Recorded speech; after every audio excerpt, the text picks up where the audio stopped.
प्रिय विद्यार्थियों नमस्कार। एजुकेशन स्कूल परिवार में आपका स्वागत है। हम दिल्ली पुलिस कांस्टेबल के प्रीवियस पेपर सोल्व कर रहे थे। 9 दिसंबर 2020 इवनिंग शिफ्ट के हमने 8 क्वेश्चन सोल्व कर लिए थे। क्वेश्चन नंबर 9, यदि एक लंबवर्तीय शंकु की त्रिज्या 20% कम कर दी जाए और इसकी ऊंचाई 60% बढ़ा दी जाए तो इसके आयतन पर क्या प्रभाव पड़ेगा। देखो त्रिज्या यानी रेडियस क्या बता रखा है, 20% कम कर दी जाए यानी 20%। कम का मतलब माइनस का चिन्ह लगा लो, आपको ध्यान रहेगा। 20% का मतलब 1/5 यानी 5 के ऊपर 1 कम कर दी जाए। और ऊंचाई के बारे में क्या बता रखा है, 60% बढ़ा दी जाए। 60% यानी प्लस कर दी जाए। 60% का मतलब 3/5 यानी 5 के ऊपर 3 बढ़ा दी जाए। तो शंकु का आयतन क्या होता है भाई, 1/3 पाई आर स्क्वायर एच। भाई देखो 1/3 पाई दोनों में कॉमन रहेगा, ठीक है। तो क्या करेंगे, आर स्क्वायर इंटू एच कर देंगे, ठीक है। आर स्क्वायर तो पहले कितना था 5 का स्क्वायर 25 इंटू एच। ऊंचाई देखो 5 से 3 यानी 8 कर दी जाएगी, ठीक है। तो पहले कितनी थी 5। देखो पहले त्रिज्या कितनी मानी हमने 5 का स्क्वायर 25, ऊंचाई भी 5, ठीक है। और आयतन का अनुपात आ जाएगा पहले का और वर्तमान, ठीक है। अब देखो त्रिज्या क्या हो जाएगी, 5 पे 1 कम हो जाएगी 4 का स्क्वायर करेंगे 16 इंटू ऊंचाई कितनी हो जाएगी 5 और 3 8 बढ़ जाएगी ना, ये हो जाएगी 5 का स्क्वायर 25 और 5 125 गुणा करेंगे तो 16 गुणा 8 128 यानी पहले आयतन 125 था, अब 128 कितना बढ़ा 3 किस पे 125 पे, प्रतिशत के लिए गुणा में 100, ठीक है। भाई आयतन पर क्या प्रभाव पड़ेगा ये पूछा है। 25 से 4 25 से 5 12/5 क्या लिखेंगे इसको 2.4% बढ़ जाएगा, ठीक है। 2.4% बढ़ जाएगा। Option D. क्वेश्चन नंबर 10, एक निश्चित धनराशि समान वार्षिक साधारण ब्याज दर पर 4 वर्षों के बाद 12,672 और 8 वर्षों के बाद 15,744 रुपये हो जाती है। उसी धनराशि के लिए 10% वार्षिक ब्याज दर से 3 से 1/3 वर्षों का साधारण ब्याज कितना होगा। भाई देखो 8 वर्ष में ये क्या है हो जाती है यानी मिश्र धन अमाउंट है भाई, ठीक है। अमाउंट कितना हो जाता है 15,744 और 4 वर्ष में होता है ये 12,672। ये क्या अमाउंट मिश्र धन यानी मूलधन प्लस 8 वर्ष का ब्याज, इसमें मूलधन प्लस 4 वर्ष का ब्याज। तो समय का अंतर कितना है 4 वर्ष, ठीक है। इसमें से घटा देंगे क्या आएगा 4 वर्ष का ब्याज आ जाएगा, क्योंकि इसमें 8 वर्ष का ब्याज शामिल है, इसमें 4 वर्ष का ब्याज शामिल है। मूलधन यानी प्रिंसिपल दोनों में कॉमन है, ठीक है। तो देखो कितना आएगा, घटाएंगे तो 2 7 0 3,072 रुपये क्या 4 वर्ष का ब्याज है। तो अब हम मूलधन निकाल सकते हैं भाई, कैसे निकालेंगे, 4 वर्ष का आ गया, या तो 4 वर्ष का इसमें से घटा दो ब्याज, या इसमें से 8 वर्ष का घटा दो, क्या आ जाएगा मूलधन। तो इसी में से घटा लो 4 का, घटाएंगे तो मूलधन देखो क्या आएगा, ये घटा दो इसमें से 3,072 मूलधन आ जाएगा प्रिंसिपल। तो देखो 0 0 6 और 9 ये 9,600 रुपये क्या था मूलधन। निकालना हमें 3 से 1/3 वर्ष का ब्याज, तो मूलधन गुणा में दर कितनी है 10%, समय 3 से 1/3 वर्ष 10/3 वर्ष और बटा में 100।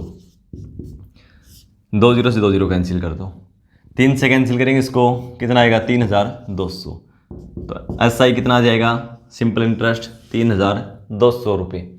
Option B. क्वेश्चन नंबर 11, मान लीजिए x 4 अंकों की वह बड़ी से बड़ी संख्या है जिसे 16 28 40 और 48 से विभाजित करने पर प्रत्येक स्थिति में 11 शेषफल प्राप्त होता है। संख्या x के सभी अंकों का योग क्या होगा। तो सबसे पहले इनका एलसीएम निकालो भाई, 16 28 40 और 48 का, 16 28 40 और 48 का एलसीएम निकाल लो। 2 से 8, 14, 20, 24। फिर 2 से 4, 7, 10, 12। फिर 2 से 2, 7, 5, 6। फिर 2 से 1, 7, 5, 3। ठीक है, अब इनकी गुणा कर दो भाई। 2 गुणा 2 4, 4 गुणा 2 8, गुणा 2 16, 16 गुणा 5 80, 80 को 3 से गुणा करेंगे 240, 240 को 7 से गुणा करेंगे 24 गुणा 7 168। यानी एलसीएम कितना आ गया इनका 1680। यह वह छोटी से छोटी संख्या है जो 16, 28, 40 और 48 से पूर्णतः विभाजित होगी। लेकिन क्या बोला है कि वो 4 अंकों की सबसे बड़ी होनी चाहिए और 11 शेषफल भी बचना चाहिए। तो 4 अंकों की सबसे बड़ी देखो, इससे और भी हो सकती है क्या बड़ी, इसका मल्टीपल लो आप। ठीक है भाई, इसका जो भी मल्टीपल होगा इन सभी से पूर्णतः विभाजित होगा। तो देखो हमें 4 अंकों की सबसे बड़ी संख्या क्या होती है भाई 9999। इसके आसपास लेकर चलो इसको भाई। एक बार ये मान लो 1700 के आसपास है ये, तो 5 से गुणा करेंगे यानी 8500। 6 से गुणा करेंगे तो ज़्यादा हो जाएगा, 5 से गुणा करके देख लो एक बार। 5 से गुणा कर दो, 5 से गुणा करेंगे 0, 8 5 40, 4 5 के 30 और 4 34, 3 5 और 3 8। यानी 5 से गुणा किया था 8400। अब केवल 6 से करेंगे तो भाई 1600 ही कम है 10,000 से, ज़्यादा हो जाएगा, तो 5 से गुणा करना होगा। अब क्या करेंगे इसमें प्लस 11 जोड़ दो, इन 11 ऐड कर देंगे इसमें। क्या पूछा है अंकों का योग, तो संख्या क्या हो जाएगी 8411। अंकों का योग तो सभी को जोड़ दो, 8 और 4 12, 13 और 1 14। अंकों का योग क्या होगा 14। Option D. Question number 12। Remo एक धनराशि का 10% सुषमा को देती है, शेष धनराशि का 20% रेखा को देती है, फिर शेष धनराशि का 50% सुरभि को देती है और फिर शेष धनराशि का 40% अवनी को देती है। अब यदि उसके पास 2700 रुपये की धनराशि शेष रहती है तो अवनी को कितनी धनराशि दी गई। तो देखो भाई, मान लो धनराशि उसके पास x थी, ठीक है, 10% सुषमा को देती है, तो शेष कितनी बचेगी। ये अपने आप में 100% है, 10% कम कर देंगे 90%, 9/10। ठीक है, शेष धनराशि का 20% रेखा को, तो ये धनराशि अपने आप में 100 है, इसमें से 20% फिर कम कर देंगे तो कितना होगा 80%, यानी 4/5 धनराशि इसकी बचेगी। ठीक है, यानी 80% निकाल दो इसका, ये बच गई हमारे पास।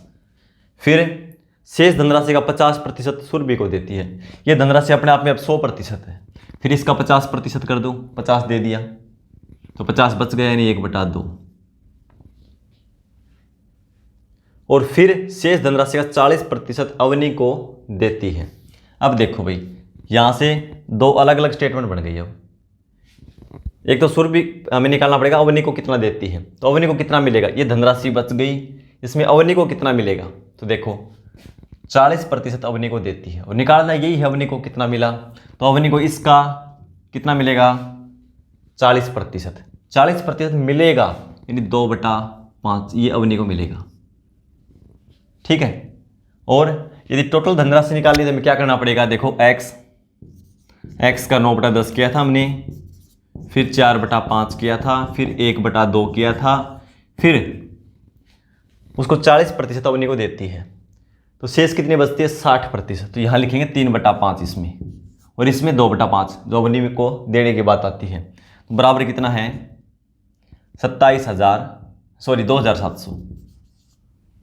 ठीक है, अब देखो कैंसिल होता तो कैंसिल कर दो इसको, 9 गुणा 4 36 गुणा 2 72, और बटा में 5 गुणा 5 25 गुणा 2 50 गुणा 10 500 x, ये निकाल देना आप। ठीक है, टोटल धनराशि आ जाएगी उसका 72/500 x किसको देती है अवनी को। अवनी को इतना पैसा मिलता है वो हमें निकालना है। तो देखो इसको हल करेंगे, अब 9 से कैंसिल कर दो, 9 गुणा 3 27 से ही कैंसिल कर दो, ये कितना आ जाएगा 27 से 100, फिर 4 से 25, अब कैंसिल ऊपर होता नहीं, ऊपर कुछ बचा ही नहीं। ठीक है, तो 5 गुणा 5 25, 25 गुणा 2 50, 50 गुणा 10 500, 500 को 25 से गुणा करना, कितना आएगा, यानी 25 को 500 से गुणा करना है, कितना आ जाएगा 125 और 2 जीरो लगा दो, ये धनराशि है। और अवनी को कितना मिला 72/500 एक्स, और एक्स की वैल्यू कितनी है 12,500, तो इसका 72/500 निकाल दो, 2 जीरो से 2 जीरो, 5 से 25, ठीक है। तो कितना मिला देखो, 25 दूनी 50, 5 25 7 175 और 5 180, यानी अवनी को कितना मिला है 1,800 रुपये। Option C. Question number 13, Purav ने 26 किलोग्राम सेब 2,340 रुपये में खरीदे। उसने उन्हें 6 किलोग्राम सेबों के विक्रय मूल्य के बराबर लाभ पर बेचा। प्रति किलोग्राम सेब का विक्रय मूल्य कितना है। वे कितने सेब खरीदे थे 26 किलोग्राम, 26 किलोग्राम खरीदे और 26 किलोग्राम इसने बेच दिए, सेल कर दिए, ठीक है। वे 26 किलोग्राम खरीदे थे कॉस्ट प्राइस, और ये 26 का सेलिंग प्राइस। जब 26 किलोग्राम को बेचा तो क्या हुआ, 6 किलोग्राम सेबों के विक्रय मूल्य के बराबर लाभ हुआ। यदि सेलिंग प्राइस में से हम लाभ घटा दें तो क्या बचेगा कॉस्ट प्राइस। तो इसमें से लाभ घटा दो, कितना लाभ हुआ है 6 किलोग्राम सेब के विक्रय मूल्य के बराबर, 6 एसपी के बराबर लाभ हुआ है। अब क्या आ जाएगा, विक्रय मूल्य में से लाभ घटा दिया, क्या आएगा क्रय मूल्य इन कॉस्ट प्राइस, और ये भी क्या कॉस्ट प्राइस, दोनों बराबर है, ठीक है। अब देखो यहाँ क्या बचेगा, 26 में से 6 एसपी घटाएंगे 20 एसपी बराबर 26 सीपी। 26 किलोग्राम कितने में खरीदे थे 2,340 में। क्या पूछा है 1 किलोग्राम का विक्रय मूल्य सेब का, ठीक है। तो 26 किलोग्राम का कॉस्ट प्राइस और 20 किलोग्राम का सेलिंग प्राइस दोनों बराबर है, मूल्य क्या बराबर है। तो 1 किलोग्राम का निकालना हमें सेलिंग प्राइस, देखो 26 किलोग्राम का ये है तो 20 किलोग्राम का सेलिंग प्राइस भी यही है। 1 किलोग्राम का निकालना तो 20 से भाग दे दो, 2 से करें कैंसिल, कितना आ जाएगा 117 रुपये, ठीक है। Option B. क्वेश्चन नंबर 14, 560 रुपये अंकित मूल्य वाली एक वस्तु को 20% की छूट पर बेचा गया। यदि उस पर 40% का लाभ प्राप्त हुआ है तो उस वस्तु का क्रय मूल्य कितना है। क्रय मूल्य हमें निकालना है कॉस्ट प्राइस, एक सेलिंग प्राइस और एक मार्केट प्राइस, अंकित मूल्य, ठीक है, या मार्केट प्राइस। कितना है उसका मार्केट प्राइस 560, 20% छूट पर बेचा गया, छूट अंकित मूल्य पर मिलती है, ये अपने आप में 100% है। 20% छूट दे देंगे, इसकी वैल्यू कितनी हो जाएगी 80%, यानी इसका 80% सेलिंग प्राइस है। 80% का मतलब 4/5, ये क्या है विक्रय मूल्य। फिर क्या बोलता है, इस मूल्य पर बेचते हैं ना तो 40% का लाभ होता है। कॉस्ट प्राइस अपने आप में कितना है 100%, 40% इसकी वैल्यू बढ़ जाएगी तो कितनी हो जाएगी 140%, और 140% का मतलब 140/100 यानी 7/5, यानी सीपी का 7/5 क्या है, 40% लाभ होता है ना इस पर, तो ये बराबर रख दो 560 गुणा में 4/5। यहाँ से क्या निकालना हमें कॉस्ट प्राइस आ जाएगी, कॉस्ट प्राइस की वैल्यू, ठीक है। 5 से 5 कैंसिल कर दो, 7 से 80 बार में इधर बच गया सीपी, 8 गुणा 4 32 है, 320 रुपये उसका क्रय मूल्य है। Option C. क्वेश्चन नंबर 15, एक कक्षा में छात्रों का औसत भार 49 किलोग्राम है। कक्षा में 5 और छात्रों ने प्रवेश लिया जिनके भार 45 किलोग्राम, लिखते जाओ भाई, 45 किलोग्राम, 46.8 किलोग्राम, 47.4 किलोग्राम, 54.2 किलोग्राम और 63.6 किलोग्राम है, ठीक है भाई। कक्षा में कुछ विद्यार्थी हैं, उनका औसत भार कितना है 49 किलोग्राम। कुछ छात्रों ने 5 और छात्रों ने प्रवेश लिया, ये क्या था उनका औसत, 5 ने और लिया उसमें प्रवेश लिया, तो क्या हुआ उनका औसत वजन निकाल दो सबसे पहले, 5 का क्या औसत वजन है, ठीक है। उनको वजन दे रखा है तो क्या करेंगे, सभी को जोड़ के 5 से भाग दे दो, क्योंकि 5 छात्र हैं। 8 4 12 और 2 14 और 6 20, 2 5 6 11 और 7 18 4 22, 25 और 2 27, 2 8 12 5 17, 23 और 2 25, 257 किलोग्राम। कितने का है ये? 5 का। तो 5 से इसको भाग दे दो। 5 से 5 बार में, फिर 1 बचेगा, 2 5 चौके 20, 51.4 किलोग्राम। कुछ विद्यार्थी हैं उनका औसत वजन कितना था पहले? 49 किलोग्राम। नए आए हैं उनका औसत कितना है? 51.4 किलोग्राम। कितने आए नए? 5। ये हमें निकालना है। ठीक है, आरंभ में कक्षा में छात्रों की संख्या कितनी थी ये निकालना है। यहाँ पे सभी का औसत कितना हो गया? 50। तो एलिगेशन के नियम से निकाल दो। यहाँ बचेगा 1.4 और यहाँ पे 1, इनका रेशियो कर दो। दशमलव हटाएंगे तो दोनों साइड 10 10 से गुणा कर दो, ये दशमलव हट जाएगा, इधर 10 हो जाएगा। 2 से कैंसिल करेंगे 7 और 2 से 5। ये छात्रों की संख्या का अनुपात है 7:5।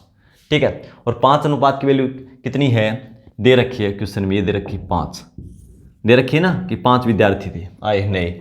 तो 5 अनुपात की वैल्यू 5, 1 अनुपात की वैल्यू 1, तो 7 की कितनी हो जाएगी? 7। ठीक है, तो आरंभ में कितने विद्यार्थी थे कक्षा में? 7। Option A. इस शिफ्ट के हमने मैथ के क्वेश्चन सोल्व कर लिए हैं। मिलते हैं अगली क्लास में। धन्यवाद।